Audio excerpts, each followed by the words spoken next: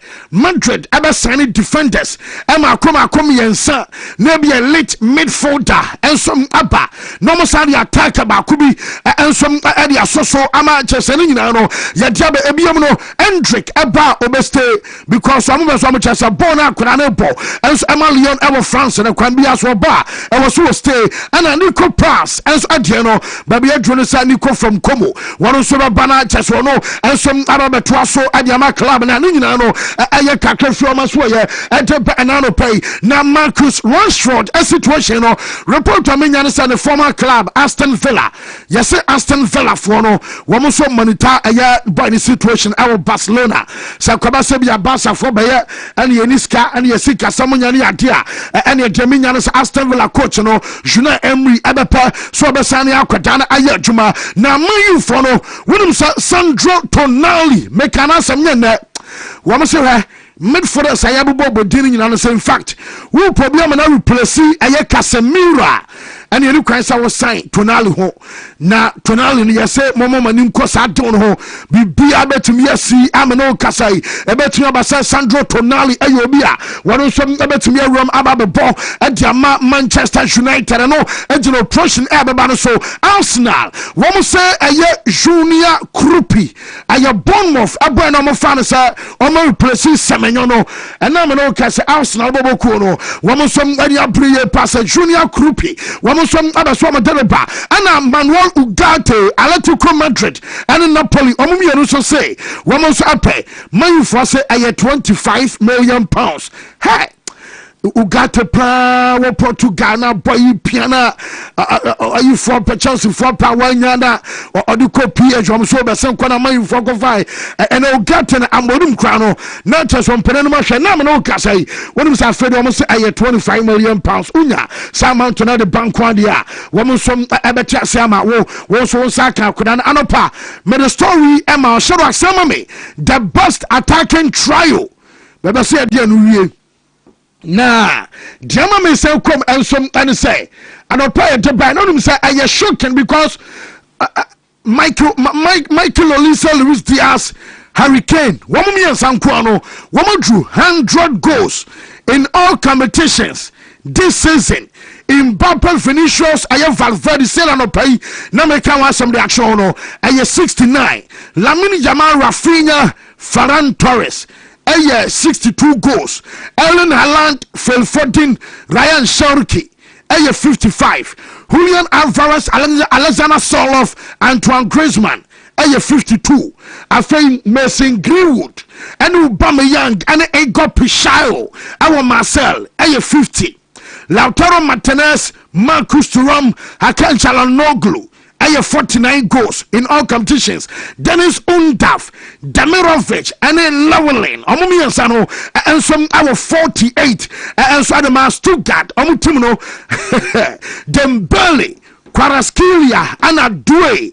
48 omotoso 9th our first anymore and after Argentina ni akwadana your fanasa Pinakeli Godo any Julio and Ciso and some Adama Strasbourg one also trial our 45 Nessa ehadrio teams akese wo wiase nyina no Strasbourg front 3 emeki cat Stuttgart front 3 ebamu chese Marcel front 3 ebamu a chese akese former kan nyina tete ahwe o chese band je no de bra 100 no amatchimu because Marino tosu bi anu kwan was 69 nessa about 31 goals asem ye kan yo anom de che wonom adwuma de campaign nkwada na bobi afi pa aya yenyina so na afi yemfansi na badwa from na yento aso this aya Wontumi sports buffet dan say bon o hebi na o hebbo what about this for American football hey azamu pabo ya bro ya bre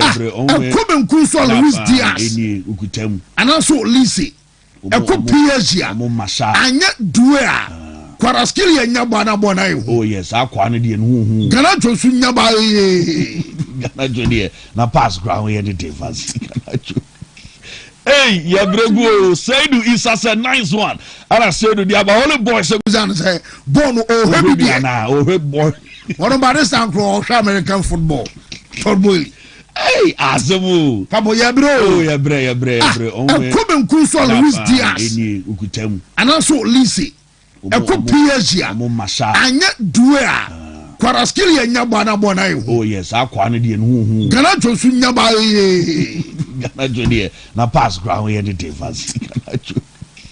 Hey, ya bregu say ya onyame adom bibia eboko na so ko already adom me ho ye pa bibia hye me amehu ahoden no ahokeka na obe ne dey bibia osoro then no wiane na emisen ko abemo ye bu on tintan no so abra woti coach bi di se coach we ko father breches one on bi yo mo de say na wo aka say bi di agro bi ma so obia say agent no obia be so de client e ba market ya no mo test waters en fi wo mo obia be say coach kwan ke be ma ayi McFarlane na adwuma no cry McFarlane ne dey na Mike carry ke adwuma kama hey na say him say na Rosinia be anke McFarlane na to aso abesine then na level dey go for Champions League yeah enye McFarlane say dey kwadi e be gibe 8 because born and for we enye McFarlane Champions League no masa won prepare next season mensi hu I think say there are two different sets you read discussion more about well Steve said we find na United fans ni be me who tweet because o shebo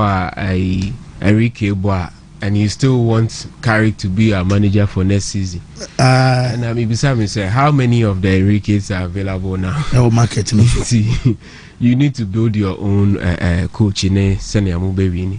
But I think say the football world no be any aje. Oh yeah. Ebe shemu ye pa. Ebi mo ewo view bi. Yes, you ever express here there from how we saw the game. Okay. Yeah. Wo mate me na sene nso ya be ba eye board no so na ya ba be hwedi free so ba but mesa mama sha sem free hoy komodi de na ye di na sha se free ba bia ye ka coaches ne what we experience to make things quite clear for your listeners no you see yes krobi wa krobi to aso definitely I am for chenye e bi di bi achi it doesn't mean say we appoint McFarlane and we appoint Michael Carrick on team coach team in the Champions League because there are three facets of the Champions League. One, the group stage. Number two, the second phase of the knockout, which is the round of 16. The last part, which demands more quality, technical ability, and top coaching. Free quarter final and copy the final.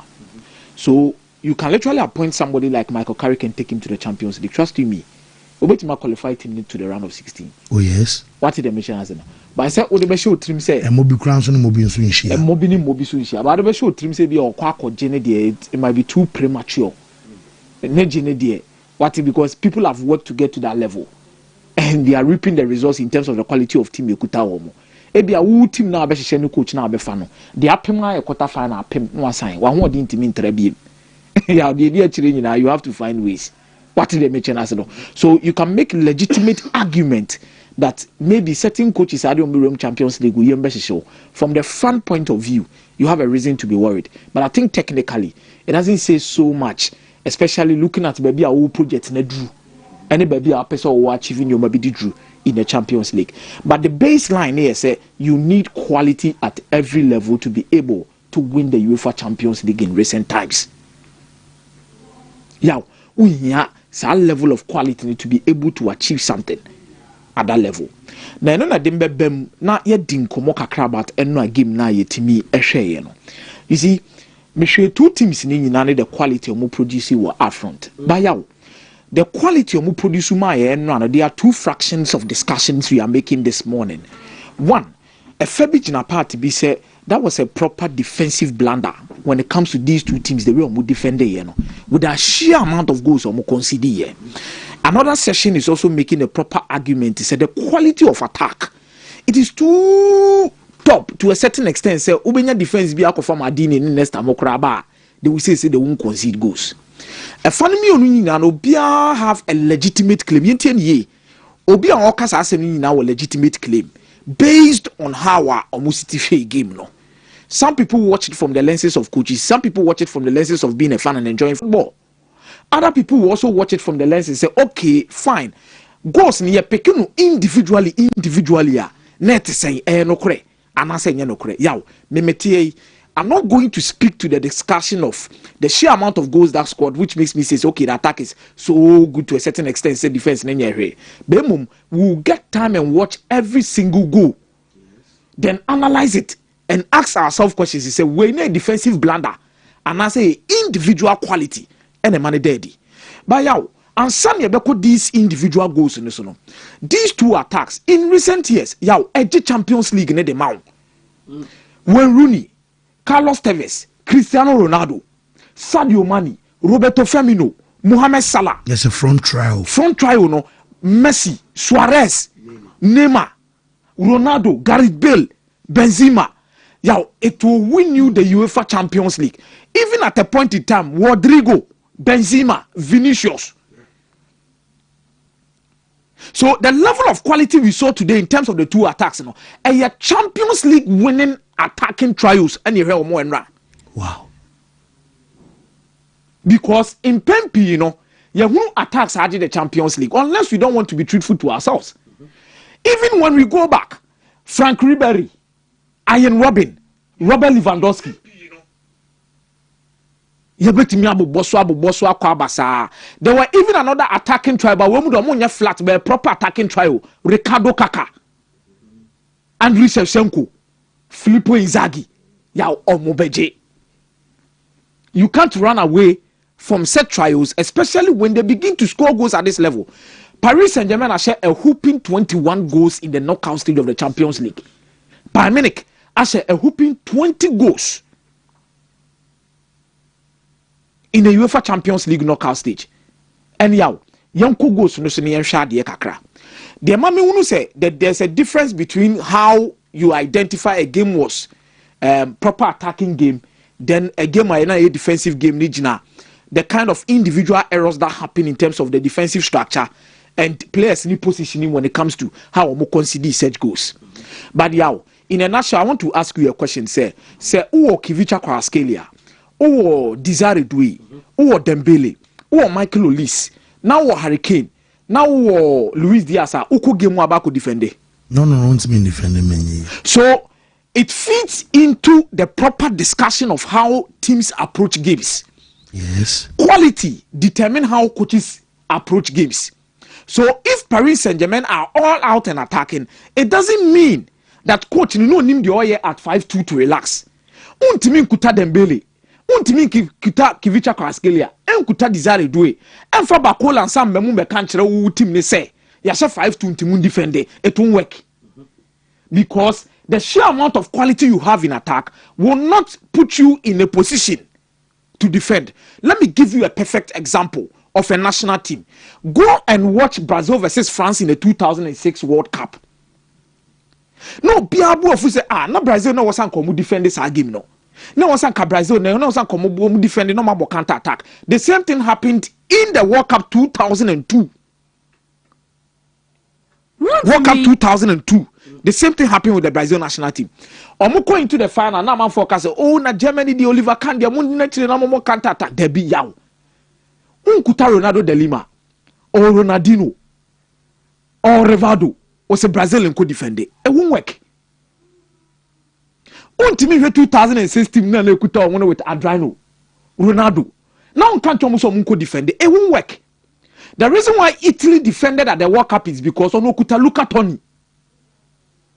But Wontumi share France national team now they call that final name Okuta Frank Ribery, David Trezeguet, Thierry Henry, Osomunko defend it. It doesn't work. In 2022 and 2022 World Cup final, Argentina no more when Julian Alvarez, Lionel Messi, Meboa, and no more Angel Di Maria, or Argentina could defend it. No, it won't work. When France a ball game name we had we introduce Mbappe. No wo Kolomwani, e wo Marcus Thuram we ni mu no. Omo defend it because it won't work. So the sheer quality you have in your team will always determine the kind of approach I'll be using games mo. So if Enra two teams in na ko game nim say eja omo kwa ko attack na, it is also their form of defending using omo quality omo wo. Hansi Flick has always said this statement to say Barcelona highline it is not dependent on the kind of center backs they have. Tembia no kan yen ni nyadwen. But o tremu me ati ase say omo first line of defense e omo pressing structure na we animu ho no. So Rafinha, Lamine Yamal, Robert Lewandowski yaw. Kon omo be fa so omo be create and omo be winning more turnovers we animu ho no. Prove to be pivotal in terms of the way the attack works. Now let's listen to Vincent Kompany. May the video be Ama Shadrack was shown so betimi enya nsema ba ma they are fine but onyam nyaaya me nkasa nye nim komo.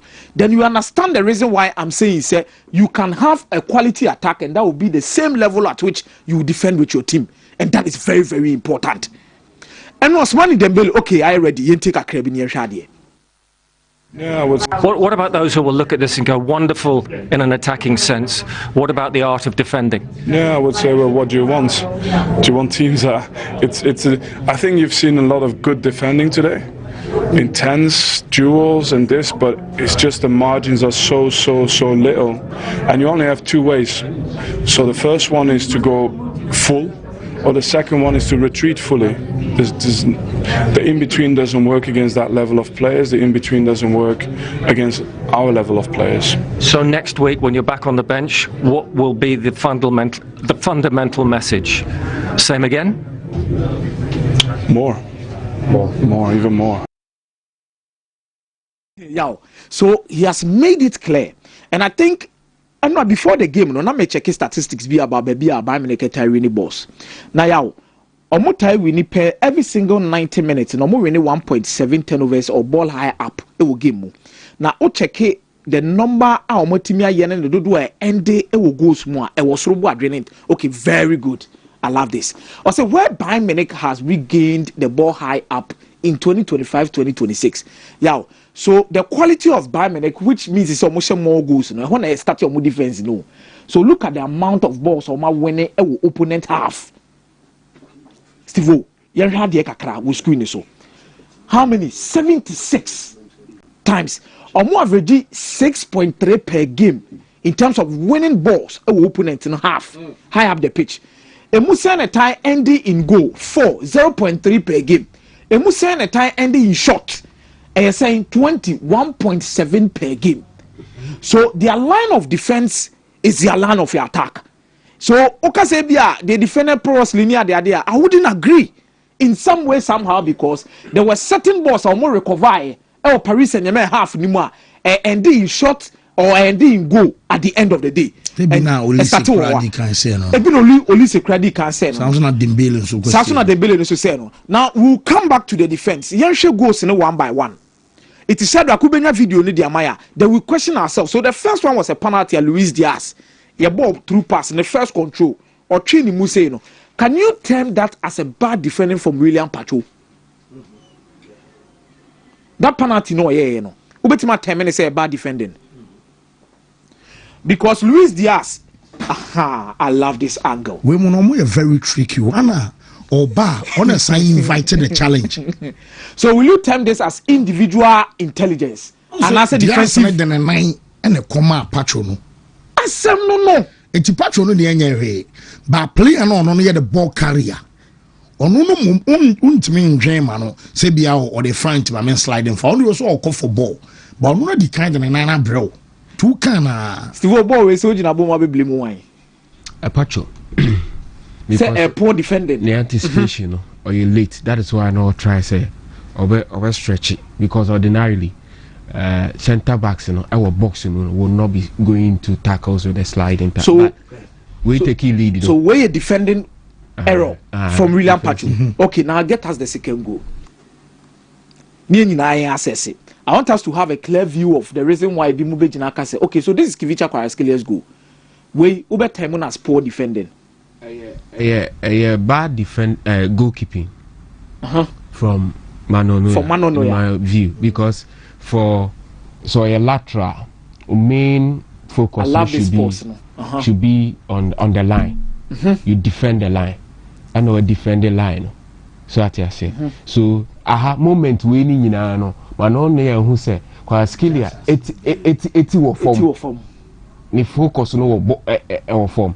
So there should be movement a bit. Also keeper no take a step. 1-2 step.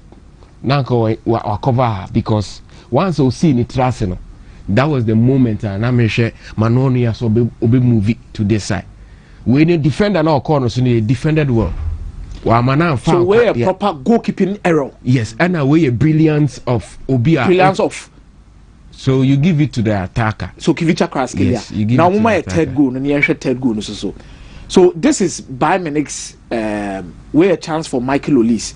But this corner, the shortest player on the pitch. Now this corner, João Neves. We a defensive blunder, and I said the sheer intelligence of João Neves. Sana Musiala na Makeno. Musiala na Makeno. So a sheer, I believe, say, my first point of view is I think that was a brilliant and intelligent move by João Neves. Yeah. That was a brilliant and intelligent move by João Neves. A perfect execution of a training drill. Yes. I know I'm the bad game, no. But then again, and you'll be responsibility. Baby or ball no to your chest. He had a target. So I say, until they all follow no up to the ball, no. Or the Musiala. Yes. Or then I was on the call. But or at run a marker. Until you hadn't seen you give to an attacker. Yes. One. So to me, outrunning the marker now. I'm gonna be DH. Now direction maybe or some direct ball to him. Sheer intelligence. So what the sheer intelligence. So at 2-1, you realize it's a first goal, defensive blunder. Second goal, brilliance of attacker. Third goal, brilliance of attacker in the game. Now you look at Michael Olise, a defending. This is why I think it is defending.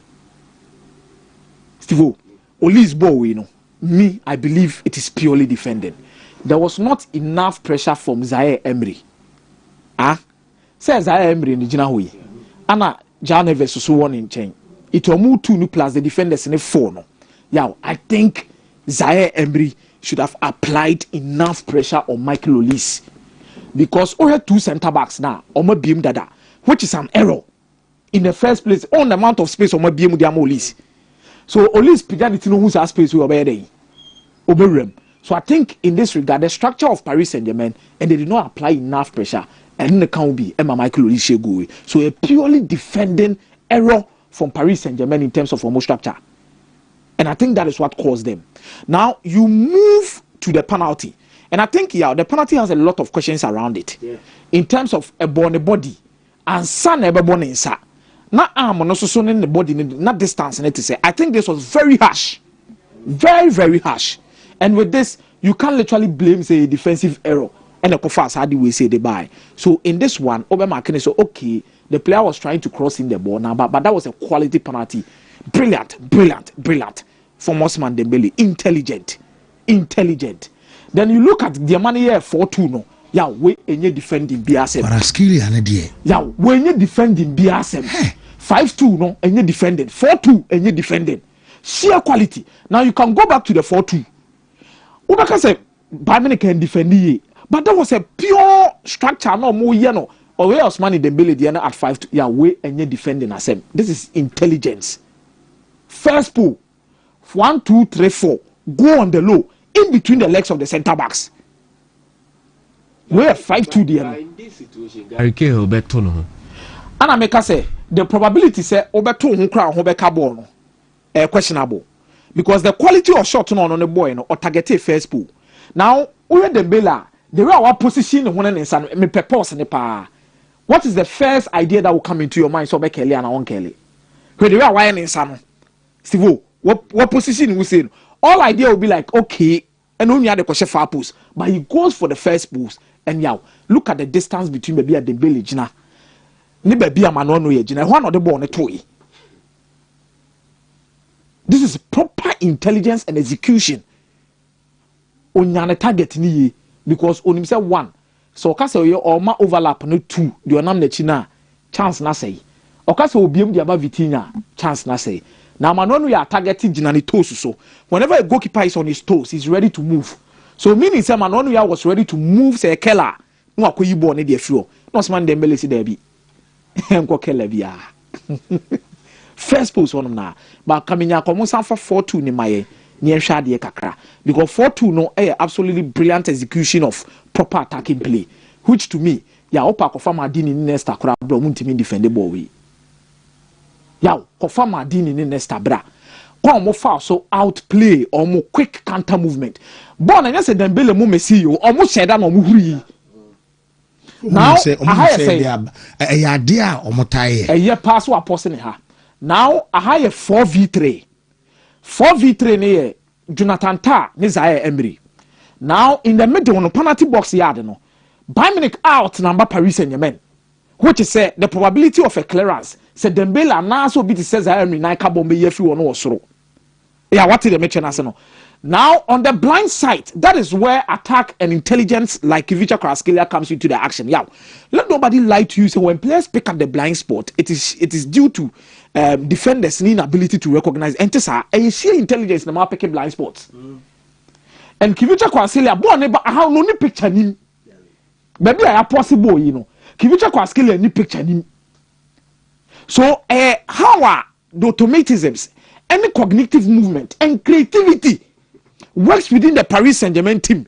And the moment realizes a one crab every obi away because on my automatisms now realizes say definitely somebody will be behind them at the end of the day. Yow, omu every year no omo yi 3 players ni na free ball him. Because no one say there will be free chiriba. And in this picture there was no Kivicha Kvaratskhelia. Oni ha baby. But the first one, I share billions, the ability to move quickly on the counter attack to set Zaire Emery up or Hakimi up in 1v1. Also, first half, no more this. And I can say, Mitchell say, when you want to beat Bayern Munich, try and put more passes between the centre back and the full back. Yeah. Obekai. Yeah. So first half, Kivicha Kvaratskhelia go. No some of the passing to between the centre back and the full back. I don't know share the name Kofai. Then the same Hakimi pass where Ma born here 5-2. Yeah, I do we ublemu Bakwinosa. Oh ha. You see proper ringers, right? Kvaratskhelia go no. Kvaratskhelia go no player fufu bianco be say no. You be near be bat kube simple cra. Never lose the as control. Yeah. Mr. Ublemu was a offside na one set. You see, maybe a Macrinos the Neka say defender asem no. Or set offside na one set. Some point in soon say they are also set offside. To time it ready how yeah, minimal. So people to me beat you offside trapper. Steve, two things. Oh, the first touch. One, the intelligence control. and the movement of the attacker. Two, the timing of the pass. Hurricane delay 1 second. Our pass we say so. You can go back. Hurricane delay 1 second. Extra touch of offside. So this is sheer intelligence of attack that people have. Also, and come on, you goes now defensive errors here be 2 people. There can you know the sheer intelligence of the attack these two teams have. And I'm going to say Hurricane about 10 and I'm and I'm about 10. On one about 10 no. So yeah, I think say wow because defensively there were errors. But I think let's not underrate the sheer quality we witnessed yesterday in terms of the individual brilliance of these individual players. Yow, boy, we ball 5 minutes can one, now 9 minutes can one extra time. I can bit my ND 8-9 because the level and the pace and the intensity. Tiasema Vincent Company kai, ne Tiasema Luis Enrique Krakai after the game. Yow, the pure quality and energy in this game. Maybe was one Dembele statistics be my Shadrach. How they kept on running and running and running. Yow, how can you run for 90 minutes for the first time? And I can't run like ma or Dani Hakimi left, right? No Atremozupu because Komirikana wabre. Nuno Mendes or Bobo na no atena from no aso ne nine because the quality and pace of this attack. And for 90 minutes, Osho 2 goals, total attempts 5, assist 1. Look at the top speed, 32.1 kilometers per hour. Distance covered, 10.4 kilometers. Force man Dembele. Yeah, it takes sheer quality up front of these players to give you this resource. And yesterday was a Champions League classic. Yeah, Allianz Arena be able to and attack Nekuta these two teams. Mediomobe to the level of Benzema, Bale, Ronaldo, Messi, Neymar, Suarez, Ronaldo, not in terms of trophies won, but purely due to the technical ability and creativity. The two teams in attack and to that level. And yet trophies won. And confirm the twice and Metron or champions main cast as me see due to a pure technical ability and quality in terms of intiacy or more high level they be. Yaw, obi a question say ne ene de ne ekwa kohwe ene ne de ne ekwa kohwe medi kan wakasa ne meka cho say ya ne abai ne de no master bo nwansa wo Steve Braid na ye hwe no ade ne wi ana ya ba be hwe Atletico Arsenal. Yeah, I think a month ago and I say I fear for the traditional European giants, because they're PSG, the only thing a bit derail more the fact that situation where they will lose their manager and Luis Enrique, because I see signs of a team that is determined to dominate European football and are back in series because Nasser Al-Khelaifi, he studied himself into the game. Waji Champions League, wa present Ballon d'Or winner. The next thing is that I also want European supremacy. Na yebonidin because the Berlusconis, Florentino Perez, all the big boys, Abramovich, there's something about them. It doesn't happen in a vacuum. And our game, very entertaining. This is what a neutral will pay to watch. This is what football fans want to watch. Something very entertaining. Something that will want you to go there again. And having that number of goals, very entertaining. But and surprising. Meza I hit it on the attacking talent on display. It is only Diego Simeone that will present top-notch attacking talent and yet result into defending. And our game, it wasn't in-game management, the coaches had nothing to do with the game. Coach Bien who are making impact. The Inter America side say, true say omushe goes, but for every competition that you want to win, you need balance. Something called balance. In the World Cup 2022 final, Messi scores, Mbappe will be scoring 3-3. In as much as Obe credited the attacking brilliance of the individual players, the balance here is that there are defensive responsibilities. Also,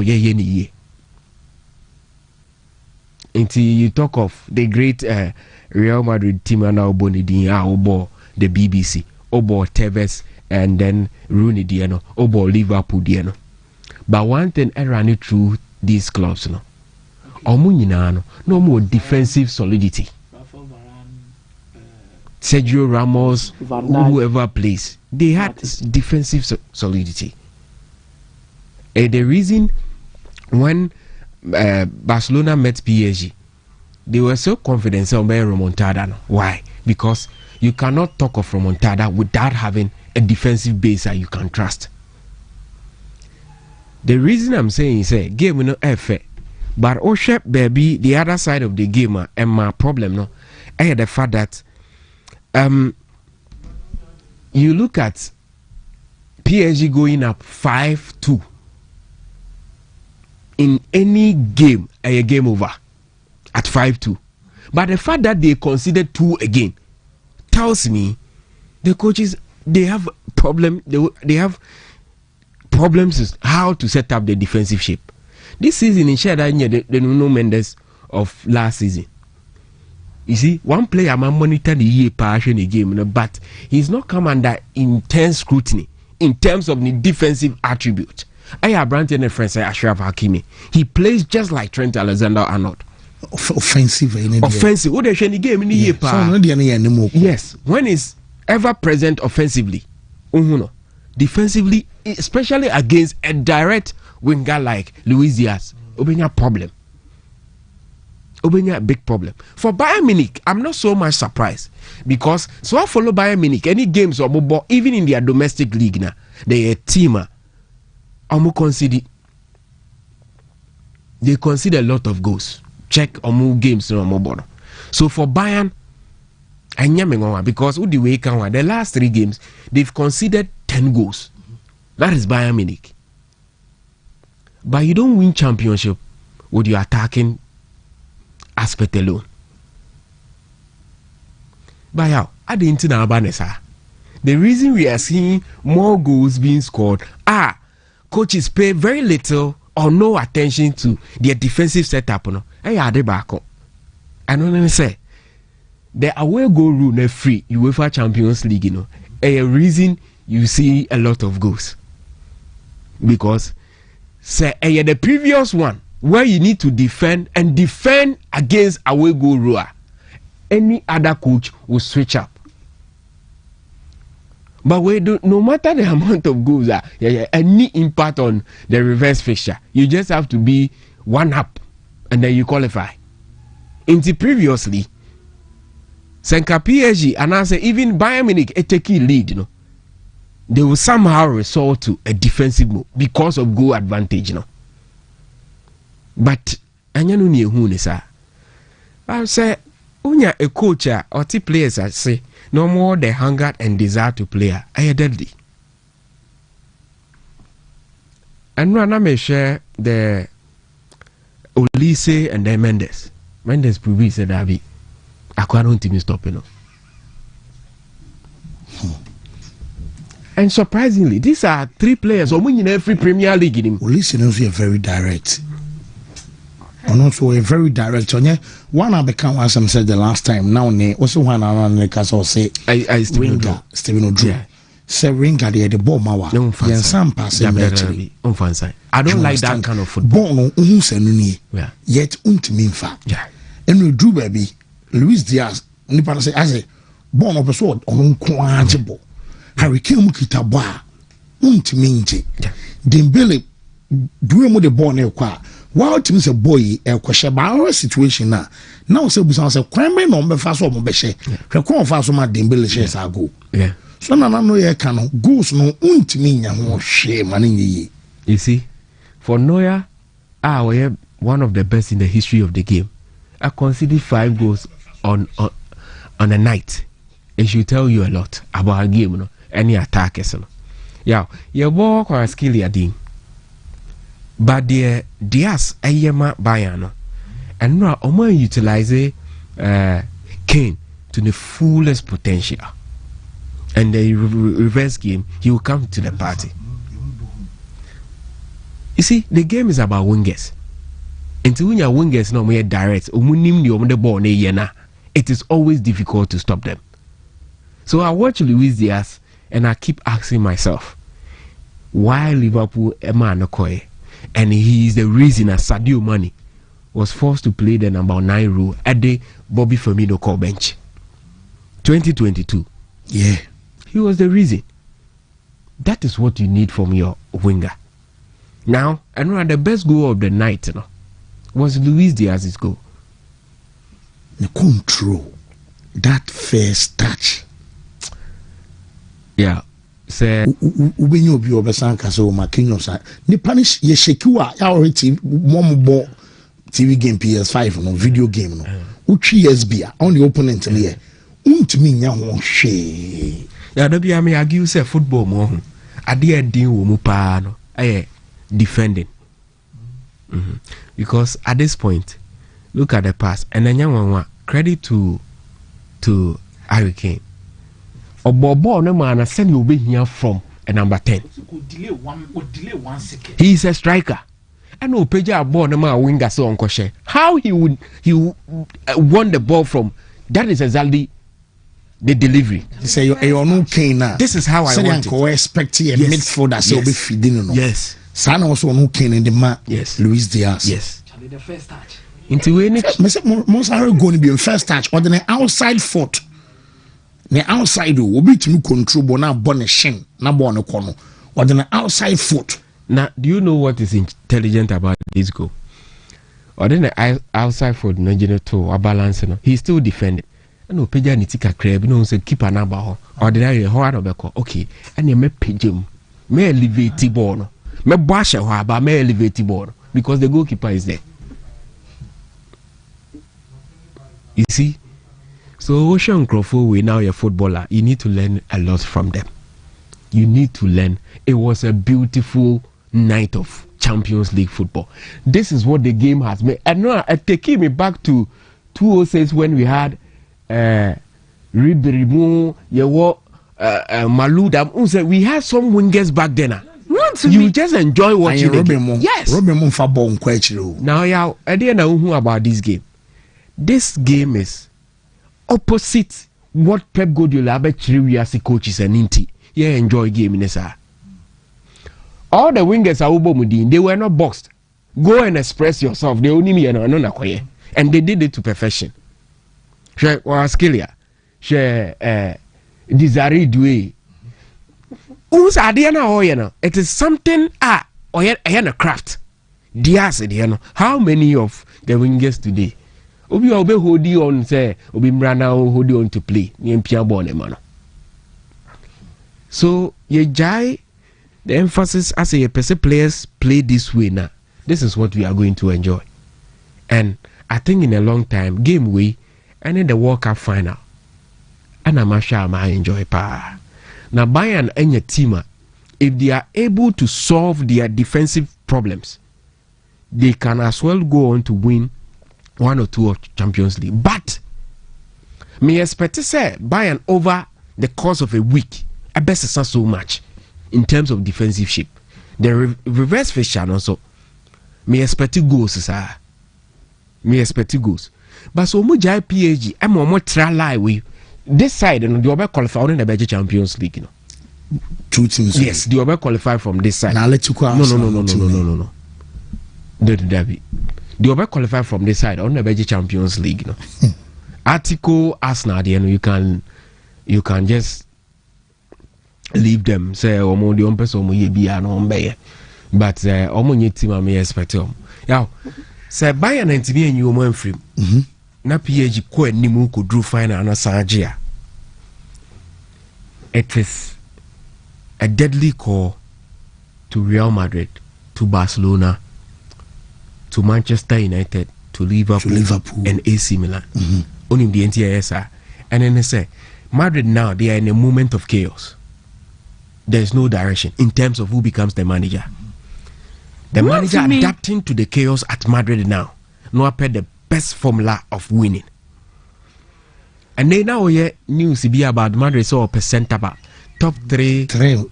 Now who you see where adjective be? Top class na. Say and then make us about top class na. Say now mami. Now world class. I say world class center backs na akasay. You can be a world class at a human why on consistent basis. Yeah. It's promising. I don't know if but Madrid, in my movie, made a mistake with Asensio. The housing and yet the ideal if I'm the one recommending players. I felt that I saw Sergio Ramos in that guy. Until he will need time to play with them.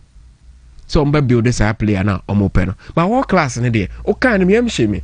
Then I sat down for a moment and said, I need Sabaya Sadia Liverpool Sama Van Dijk 2-year contract extension.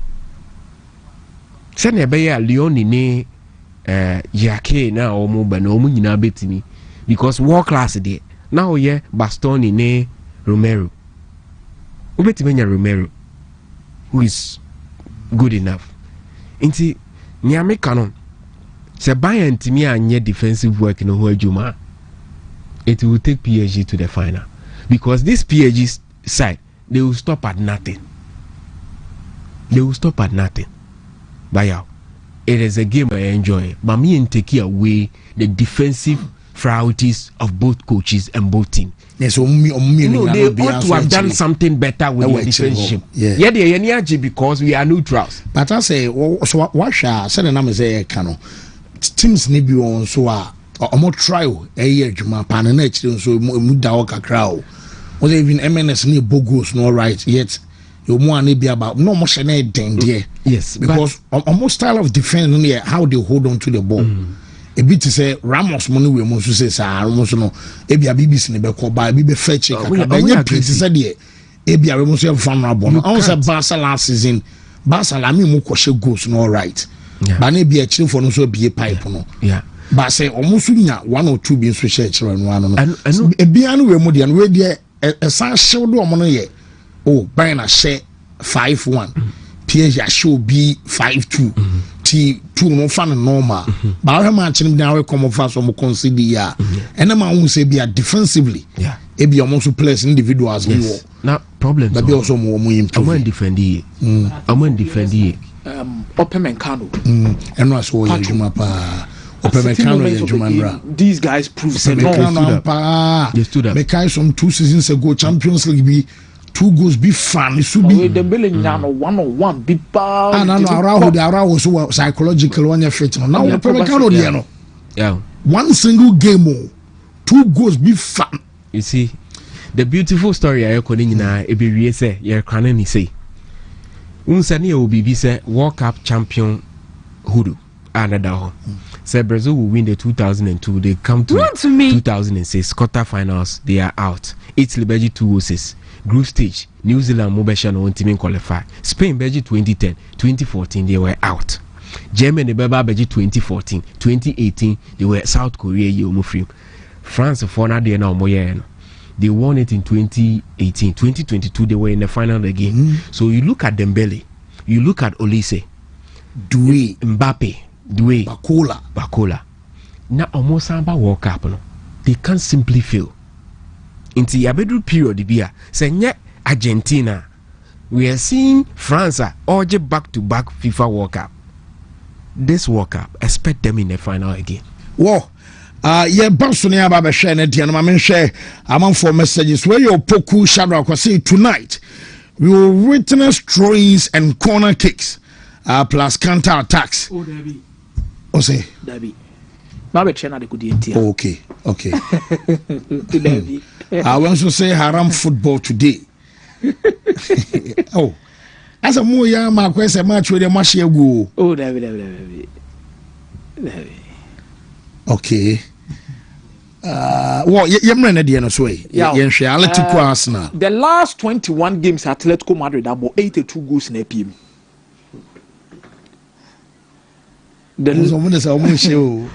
like once between omuni opponents games ni bia end 2-2 e bia end 3-2 e bia 5-0 Atletico Madrid the keepy I think only 1 clean sheet in the Champions League this season yaw ohe numbers now is not so much encouraging.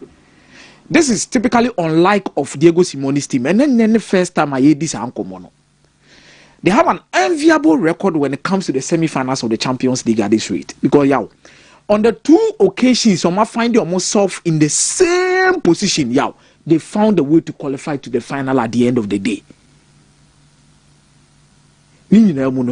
Madrid therefore ya no mo kwa no makosi o mo final na Madrid dey mo tia akwa fom na akwa ye nisio so enye a position a new to them but you can also underrate the fact and say okay Diego Simeone abo 2 UEFA Champions League semi-finals are qualified to the final into our experience Mikel Arteta. Maybe in terms of coaching we can put him at that level waji Europa League waji bibia wo but in the context of semi-final in the context of semi-finals of the Champions League wabo 2 Arteta abo 2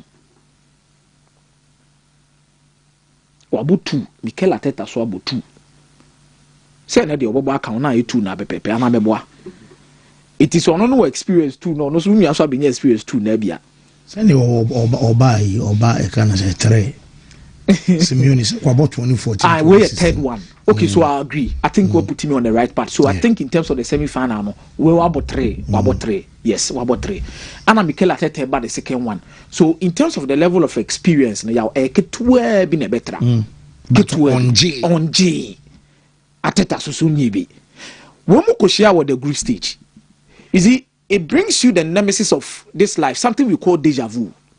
deja vu I to say on na ma won say wani timi bobibi so say as ade we mahunu wo baby pain so kai so won shedanka. That is how this game is going to be, because but where the deja vu no wo da, because Atletico Madrid be sen call Emirates e ko jigu omo hu omo ntimi an share single goal e ba e betena ase din. But the nemesis of these things are what who be done in deja vu. Yes, how they apply in this same context. And then go back to last season when Arsenal Asia PSG in the group stage of the Champions League. Almost share more semi-final. Also, already share more group stage into a semi-final, and they bet my you really not PSG qualify or they connect him. Atletico Madrid has 34 goals in the Champions League. I'm gonna add 13 behind Paris Saint-Germain and the Bayern Munich. Omama contributed to the most goals and assists in their team. Julian Alvarez and Ademola Lookman. Arsenal has 27 goals in the Champions League. Omama contributed. The graph is Sunday Shadak. Omama contributed more. Martinelli and Trossard. At the end of games, nature and every to these games about Koshimu. A chere say Omama involved in goals. Okay, very good. It's your graph in here. So before Enra game no, Paris Saint-Germain 38, Bayern Munich 38, Kane 12 goals, Olis assist 8.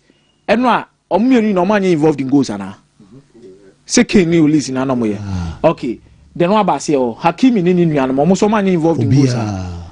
Okay. So ene ye be Julian Alvarez, Ademola Lookman, Martinelli, Leandro Trossard, Wamo and be involved, because this is where your top players who've had good records in the Champions League would need to step up. Martinelli was savior Arsenal this season power Champions League. Yeah, right from the group phase. Was savior trump card. In the league is a totally different discussion altogether. But in the Champions League, and even most games, no crano send free bench never. Ni go and qualify Arsenal from the quarter, ni assist and qualify Arsenal from the quarterfinals of the Champions League to the semis. So I pass now, the mark I have it now. Declan Rice is Fabon is sign was there be. Fabon is sign was there be no copy them. You need him at that top level. But yeah, in as much as we attack near quality no. Arsenal also attack near a little bit blunt in recent games in terms of the kind of results they are getting. Yeah, goals do not send Arsenal in the last few games coming in. Arsenal could also rely on their defense, so it's one of the best attack versus the best defense. Now for Atletico Madrid, I think Omu defense near porous as compared to Diego Simeone teams are here. Jimenez more now Diego Godin more now Eddie so bet me able to grow room. But yaw, Oshe Pube Mone Hanko. Any lo normal na. Bibia tres Atletico Madrid defense woni leaky kakra. Molina mo a whole leaky kakra. Rugari a whole leaky kakra. But question obi abebusa na say a whole leak no be den Arsenal capitalize it. Because Arsenal team no soon share goals no like I say. We mo defense really leak into kwa capitalize it. Atletico Madrid so share more goals. It's better than Arsenal defense and so almost do in the Champions League. Or ma consider the least goals. Yeah, in the history of Champions League, only 4 teams. Any SSN di no UEFA Champions League 1992-1993 or Magic Champions League, you know, abra or ma keep the best defense. Yeah, or ma lose a single game. Barcelona 2005-2006. Or ma have Bayern Munich 2019-2020. I think I asked team no moji in 94-95. So the list goes on, and I'll get you the goals or Munina share any more consider. Yeah, see, I can see a goals in any more consider, and then we'll come to a full realization of it. Now, I asked in 94-95, almost 18 goals consider 4. Manchester United in 98-99, I share 29 goals consider 16. Barcelona in 2005-2006, I share 20 goals consider 5. Okobonaway Deko Nini Nuanom Gulimo Samuel Eto'o Ronaldinho mo Okobonaway Oka Marquez to Trini na Ubano the nice one we year free. And son of Bayern Munich then knew 2019-2020 you almost 43 goals consider 8 under Hansi Flick. So in the context of this discussion, season almost Barca 8-2 no. In the context of this discussion, only one team now share more goals. And only one team so now consider more goals. Manchester United in 98-99, 16 goals. The Akan 8, 9, 8, 4, 5 single goals. It's Arsenal in the frame of teams omutimi ko Champions League no unbeaten ekoje. There's no way you can put that record aside. What did they mention as no? By ne team no Mushiano could go in two ways. They can attack and they can defend. The last 11 knockout rounds they've played, or the last 15 knockout round games they've played against English sides, 11 or English teams in the film. So this is a huge tax for Mikel Arteta. And then Diego Simeone to also put in a reputation level. Yow, Copa del Rey no more intimi. I'm sure say so to me both the Champions League final be more omo de born ebeche no. So when nation we yeah, say no qualification. No. For the first leg, I think for the first leg, qualification. For the first leg, I think Atletico Madrid will stand tall with you. Or Bohum. Yes, the crowd. Okay. A lot of things will come to their party, and I think more concern in the league. Say, Copa del Rey, they are done. So much of their focus will be on the Champions League and how they can find a way to qualify. And so you'll be a buni bebe say, Okwasia bibi enti asumprenu. Arsenal chine Miano will group say he will know, he will understand. Say there are a lot of things you need to do. But in terms of trusting them to qualify, me I have my doubt. Atletico Madrid there. Omuwiase omobile omutimi bibia.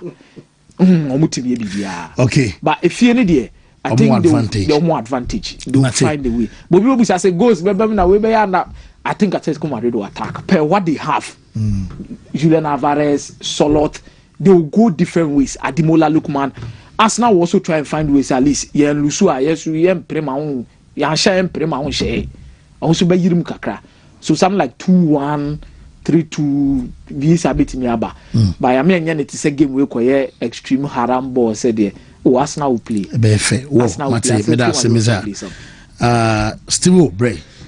Yo, discussion after Enra explosive game na ye hu ye say two managers be my harambo and obia concern say is it a game be worth the time to sit there and watch the full 90 minutes, and I say it will be the usual ones I hu throughout the season between Atletico Madrid and then Arsenal ball mobile.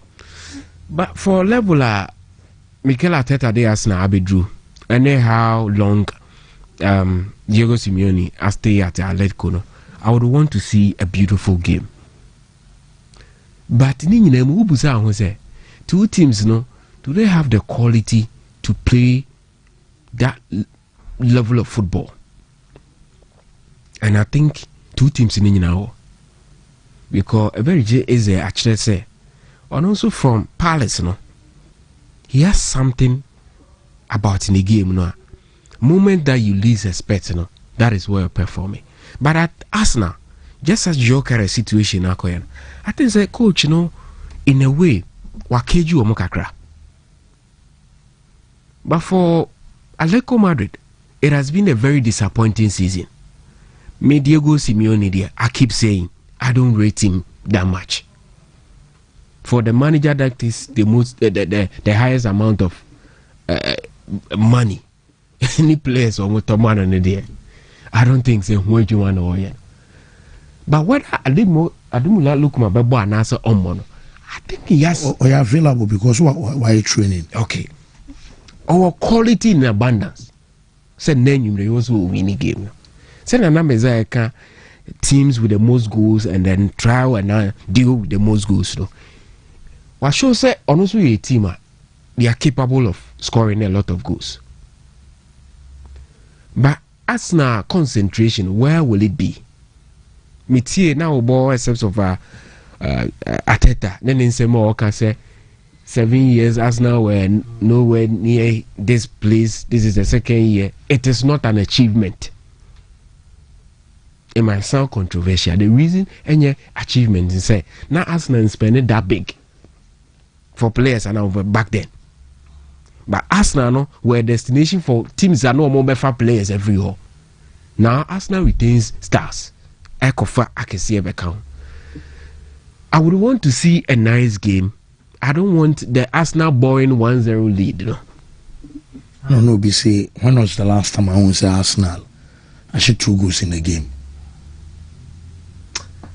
Atletico stand a better chance of winning this game. I see a game ended with less than 3 goals.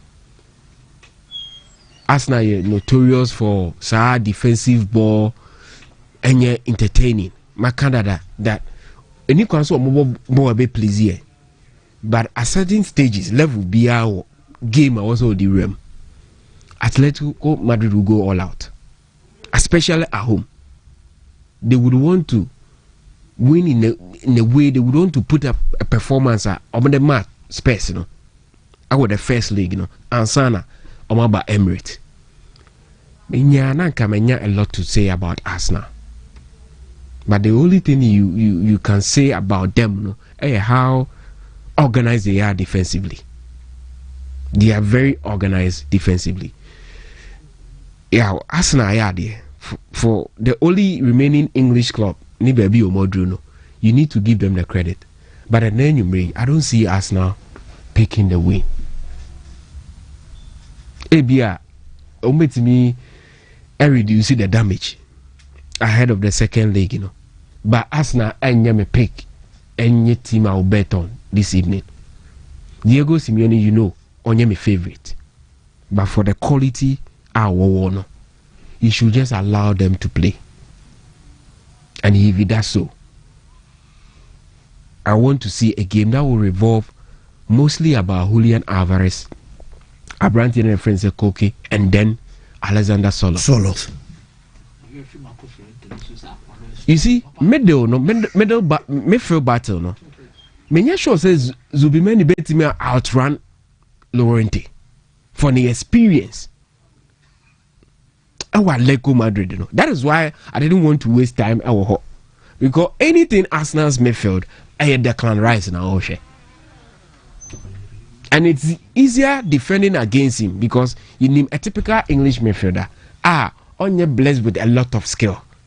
He's so direct. So middle no says Zubimen the game now against Sporting other games now no born there. I don't think he will win the battle against Llorente Nikoke. But they need to be very active in terms of attack. That is for Atletico Madrid. You can't have Julian Alvarez no play a drone game. No. And then we hear stories. A lot of clubs HEs, He's the only one who's affected and also taking boxes, He has the hurricane style of striking. Baby, first time from the range. Or free kick.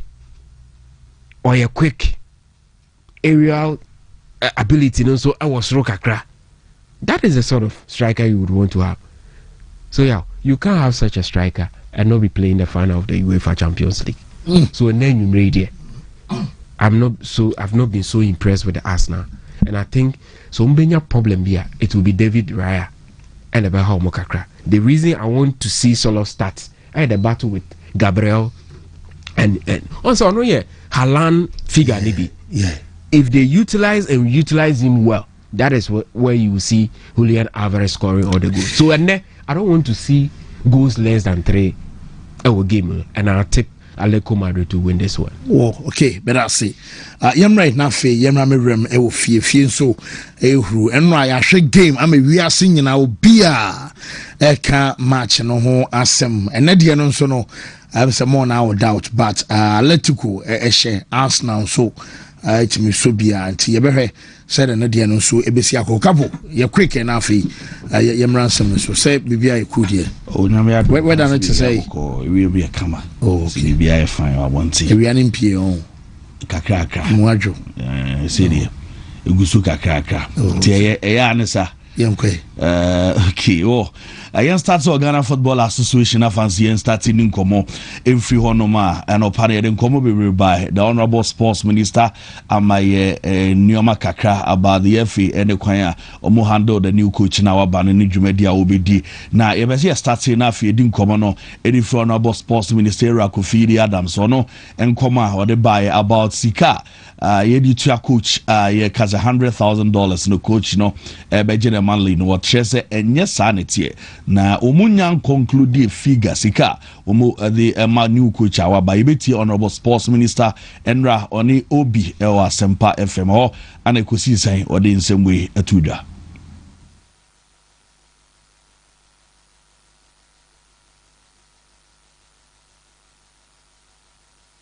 Honorable voice ebe ready na fieti honorable nsem kakra wode tudwa afa coach sika original mountain to go elsewhere. What was the contract? Initial 4 months? It's 4 months. Based on performance. Based on performance after the World Cup, what we will do with him. Yeah. We are paying him $100,000 per month. No. We are not paying him $100,000. We are not paying him after that at all. And how much are we paying? I will check. The president said you should be transparent. And I'm saying that I'll check because we haven't finalized and then signed the full contract and everything. In the mean to be, it's not up to $100,000. That's not true.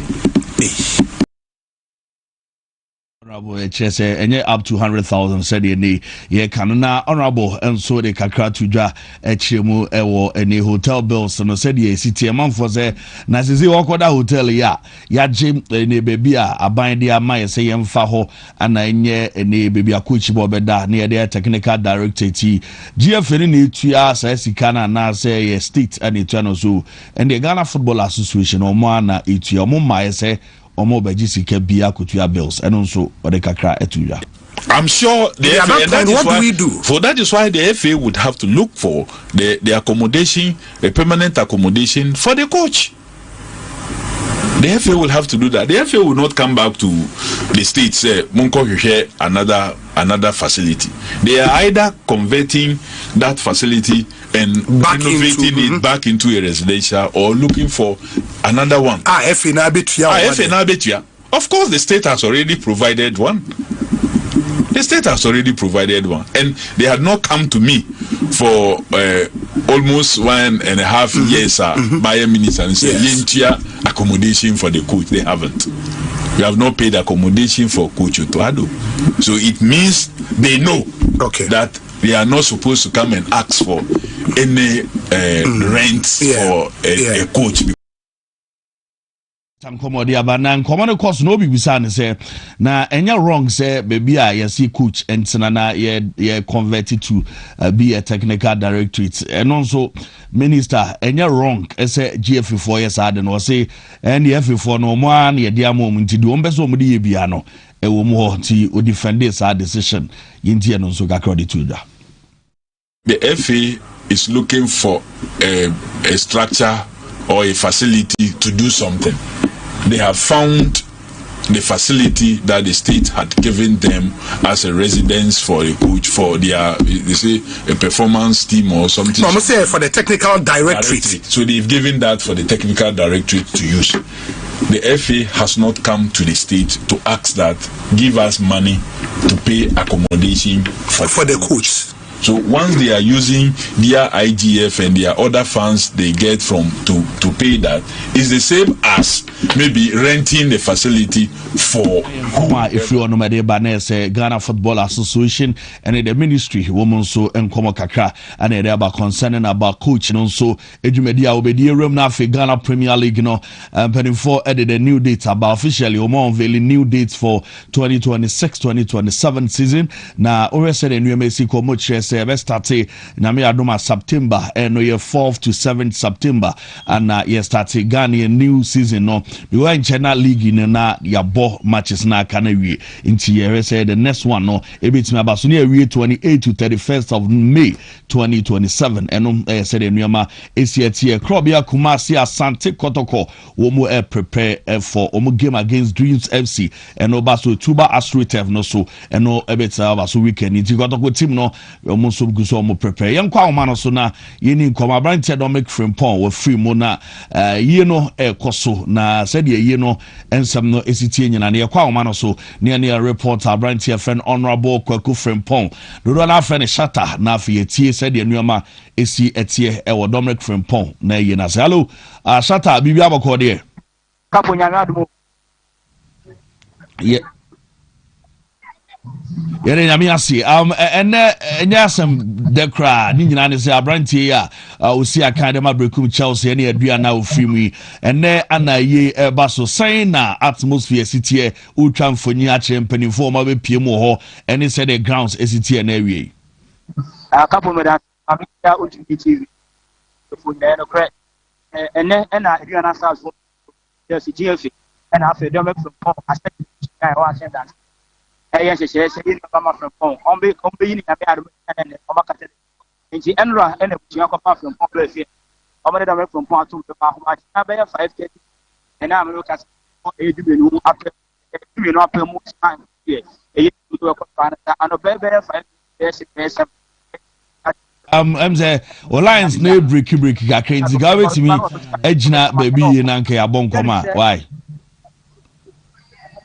hello yeah kabu aha as you say the kakra nti we okay nti obi anum say you abema from pon na oye ma de media na stars night na stars for ele no ko lo kopa nti me no ka company for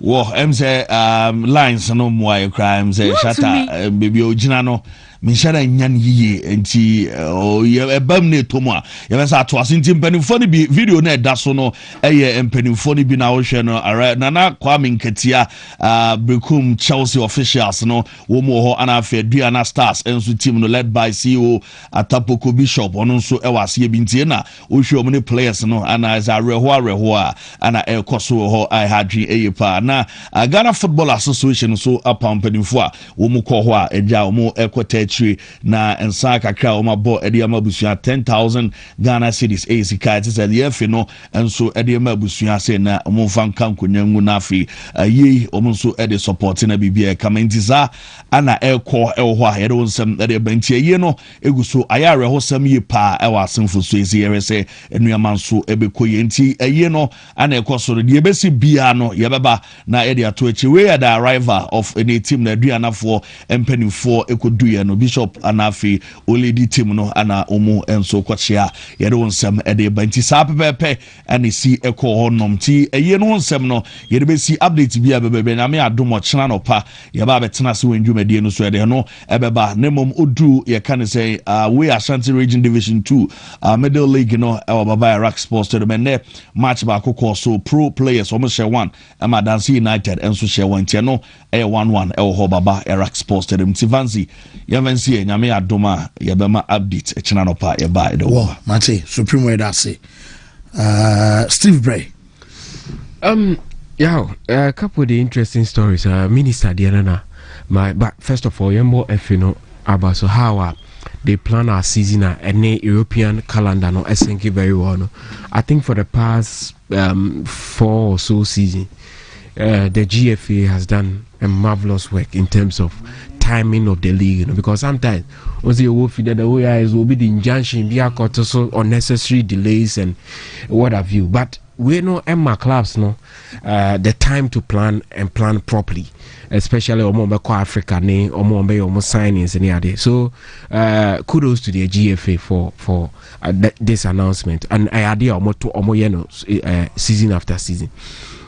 Minim said the minister and some of the controversy ba anase whether na I was walking one some cry and what sort of signals and a best sending because yeah media me wo doubt kakra and he say obisa ne say coach you know it's reported say you tuana $100,000 and a minister say Darby in Rusa figure ne saying I would have to cross check because of what? Because you didn't sign contract no Mr. San or kind. But how can you convince a 73-year-old Portuguese Brunise Ombra Ghana ha about office ya unveiling as the new head coach for the time being? Now say no sign contract no atna flight mo abeduru ha so on sign okay bibiza or say contract no yen well if you bet me repeat I may be getting him wrong but if you bet me repeat for clarity's sake yes Sharak Monsan Roli minister no on aye coach no salary or see a new $100,000 I saying I would have to send us this or obekwa check it to me person e be can be a one can function to the incentive in the beam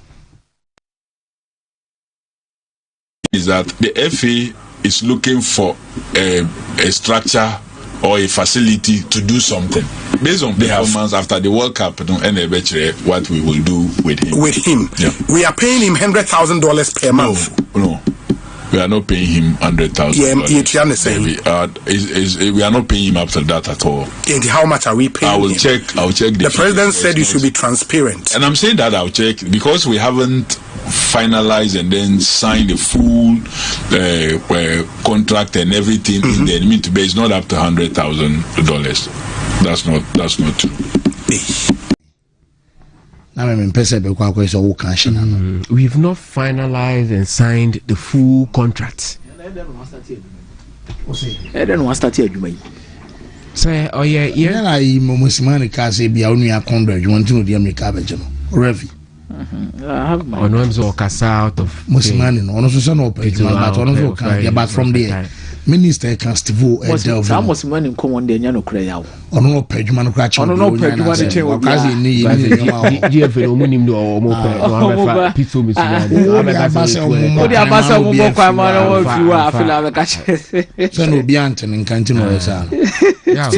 So Minister Kase, we've not fully finalized and signed the contract.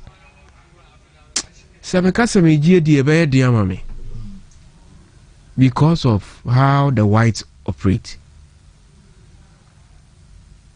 So the introduction only minister no call office na FA Cup ka ho call work coming when your contract be to say road contract no aka say bia on pre financing na omubetua. So your first, if you first quarter, first phase, second phase, if you first phase, now you're This is a celebrated football manager. Why are you Real Madrid, Manchester United, Portugal national team, Iran, Wafa Egypt, and I will say, and you're fully signed, and what's not playing free wabaha.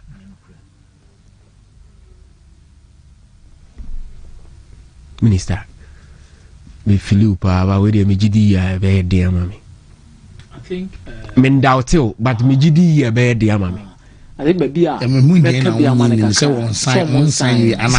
now. Oh, sir, I think the amount no crown ebe cost at this moment. That's not what we need. Yes, time na wonu sir. So whatever he's going to take, at the right time you just announce it, because baby ayedri we need somebody to rescue us from baby away. Into the talk of sika or beje enurusa less than that, I would have to cross check. President Zemunye transparent to say and that was fully signed and all that for a white man. So about flight. Nene influencers here what Ghana you crowd friend or event as here or do or bought 30,000 or so to a move 15,000 and sign to na and as it to a and a white coach will travel all the way. Yeah, a presser at the amano. You are presenting to the office of the minister. Now say on sign full contract. And Wabaha, I mentioned the local stars. We say or monitor players. Yeah, what the meaning say if I'm making sense with these questions that I'm asking, but it is difficult for me to accept sir seven. You said they were signing. Me say yes sir. Can't sign a contract. It's an indictment on the FA, on the coach, because your drew moment be a munye and the FA now finding the right person. Which wajia tumze ne moma ne nyejuma any higher pressure obekasa I feel a bit derail your focus kakra ntinka weje kon kana nuntum na afeni managing your masane ebenya the best for the World Cup but a online sir na imagine say coach in and entire agencies come across this thing everything cause a problem sada mi hune die I may be wrong but Sana mi huno. So the white man will travel all the way. In the same case, ni Jeffrey Amwa adi bi omo fa iko a kotea omu be ya you know see she omu kwemi. Oh, why would you do such a thing? So Bagana Hano the natural say he's the new coach of the Blasters. Near so on sign a contract. Bruni, I'll believe in paperwork. That is a bit strange for me. I wish the minister will come again to ratify. Maybe in the moment, you just had to. He was caught spot on. Maybe trying to think through your manana. It does happen sometimes. But as a sector minister, event we are part of the whole selection process, and it will be our ba. Now when to me and who catches say when you fully sign the eddy. But the minister na kind so managing when say, you see, a lot of people have had a go at the FA about coaches are using the father to toado nyade. I say Onunu said was giving the Ghanaian the opportunity. But Canada said the Ghana man is also capable of doing certain things. But at the moment to qualify for the World Cup, none new ma. You who know from the AFCON qualifiers here, Yentimian qualifiers and Banade. It was always the right decision for them to take. No disrespect to Otuado, or they are qualified for the World Cup. But beyond the qualification, yen as Ghanaians, there were huge expectations. Therefore, you shared Niana coach in a year, sending FA president a man or crying a backing or say full support your PBR. That is one thing I love about the GFA boss. So no matter who comes or who he appoints to a certain position, the person has a full backing. So you're Ghanaian, so let's give him all the support that he will need to perform. And now, according to minister, the coach, and yet he was failing. So Yadru baby ne jana kwaya. Equally is the right decision. But who comes after him? The most important thing. And Omanya, an experienced manager, obey leading the charge. So these are the two scenarios I feel say you can't blame them that much.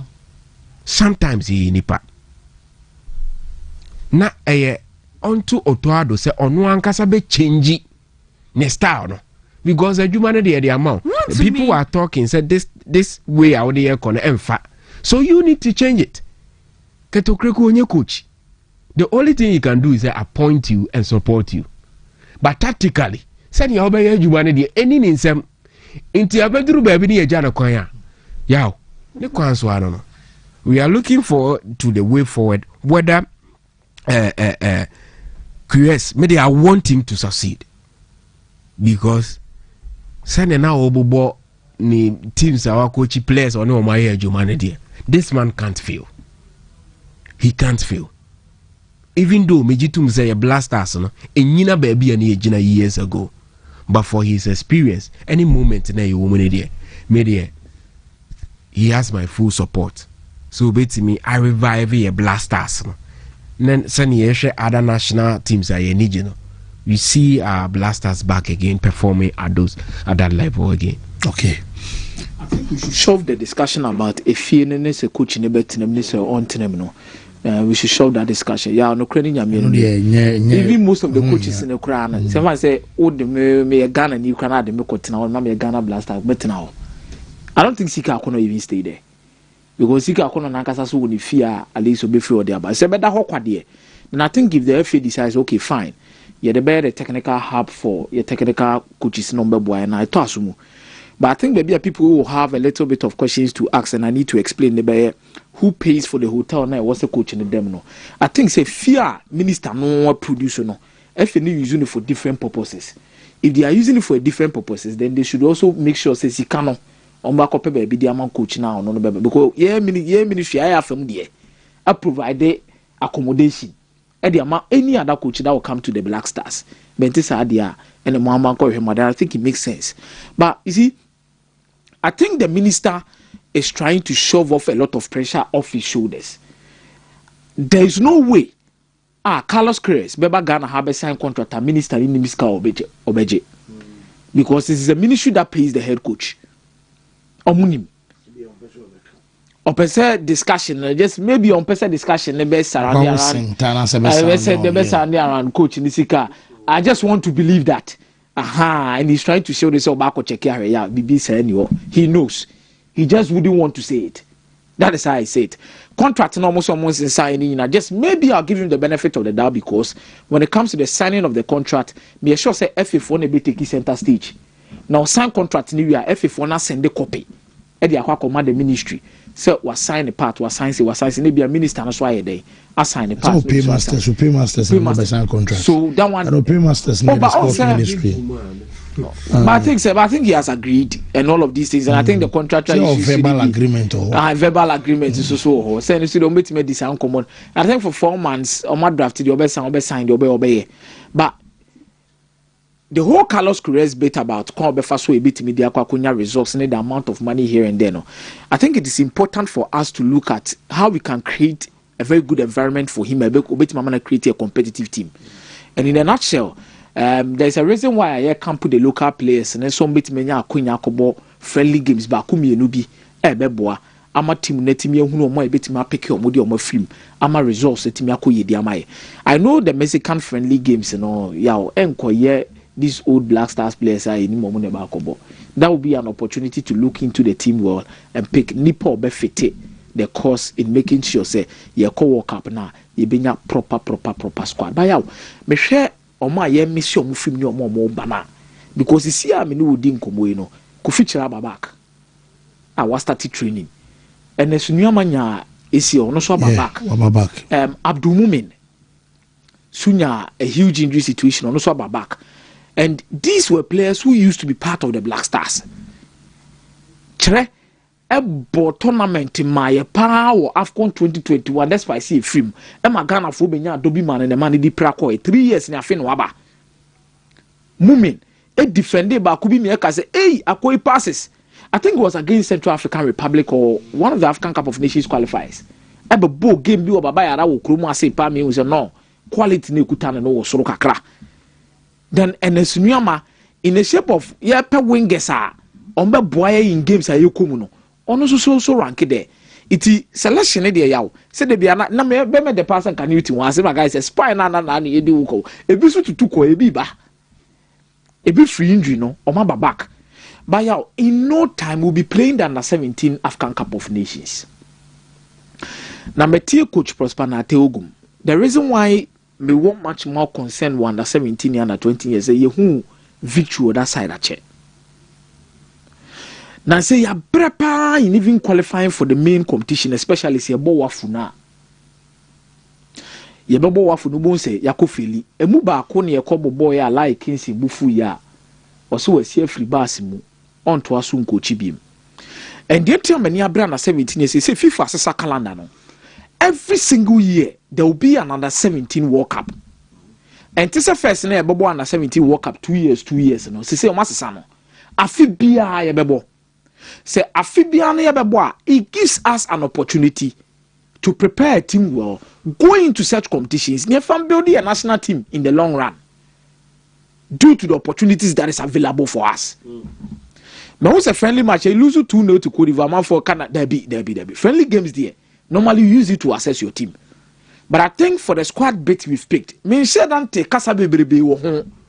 And me tell you, this is a team where or really omuye making sure so or one coach may person nya success person kono ko ye bibi wo pa so say born academy dia na or one coach I'm really rooting for him 17 there or I'm really rooting for him in terms of the development at that level. I will be developing top players among what team results e dia bo amon man team afa ne to mapa de fra iti ho no mani hwe under 17 one pa. Now also to exercise book they have some one list of principles of play because Obibeka say, oh, this is quite upset. We need to start putting in the principles of play, especially for the Ghana national team into their heads. So the bear from that level, Wafa they do it there. It's in a Wafa so be free. Wafa under 14, Wafa under 15. MBPM Wafa senior team nankasa. Yow almost start from the principles. Do it. from one level to the another no at least in your call 2 or 3 be no more adenasia ne bo enye ya yawo me jamera ho me hwe video of Dominic Frimpong ye na me try say me kata mani mani but me kasa bia na be si I was trying to avoid it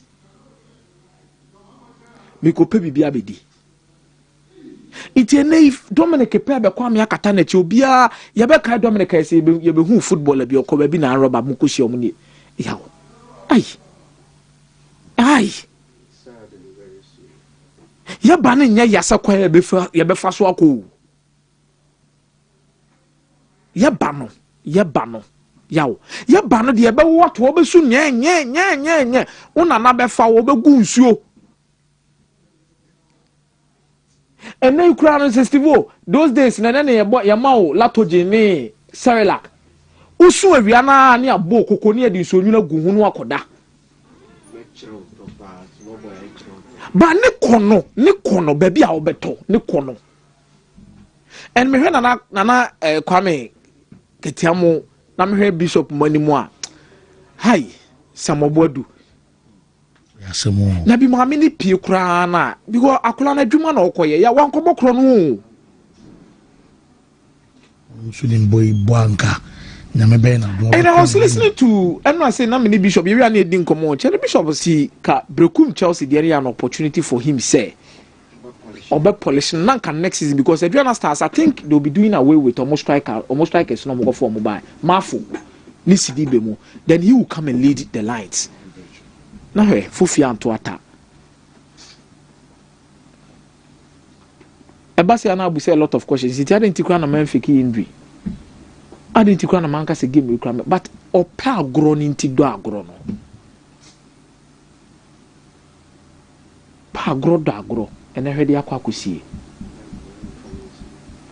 na me fa ne kransie yi yawo eya abusua no shede because said the Adonesian, obi a obenya contract so baby kura sika be fie jadum if you jadum and so okobaba kobolo naba na ya infancy wo mamene agan eni nkumo semens